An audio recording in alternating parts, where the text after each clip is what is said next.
शास्त्रों ने चीख चीख कर कहा है, विद्वान चीख चीख कर कह रहे हैं, ब्राह्मण चीख चीख कर कह रहे हैं, ज्ञानी जन चीख चीख कर कह रहे हैं कि जितना अधिक अपनी पत्नी से भावनात्मक रूप से जुड़ जाओगे उतनी ही धन दौलत आपके यहाँ आती रहेगी। हम लोग धन दौलत के पीछे भागते तो हैं, लेकिन जो घर की लक्ष्मी उस पर ध्यान ही नहीं है हमारा। और जितना तुम अपनी पत्नी से डिस्कनेक्ट हो जाओगे, बच्चों से डिस्कनेक्ट हो जाओगे, उतनी ही जल्दी धन और दौलत बाहर होती जाएगी, यानी खत्म होती जाएगी। जिसने भी अपना रुपया पैसा लाकर अपनी पत्नी के हाथ में दिया उसका उतना ही धन बढ़ा है, क्योंकि जो लक्ष्मी है वो घर की, उसके हाथ में धन होगा तो शास्त्र कहते हैं स्त्री की हथेली में ये लक्ष्मी का वास होता है, बरकत होती रहेगी धन की।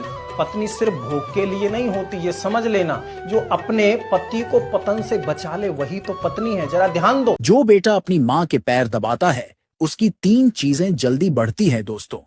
बेटे के लिए अपनी माँ के पैर दबाना दुनिया का सबसे बड़ा पुण्य का कार्य होता है। माना जाता है कि जो बेटा अपनी माँ के पैर दबाता है वह दीर्घायु होता है। ऐसा बेटा भविष्य में जो चाहता है वह प्राप्त शीघ्र कर लेता है, अथवा ऐसे बेटे को कोई बड़ी दिक्कत ज्यादा समय तक परेशान नहीं कर सकती है। माँ के पैर दबाने वाला बेटा दिन प्रतिदिन तरक्की करता है,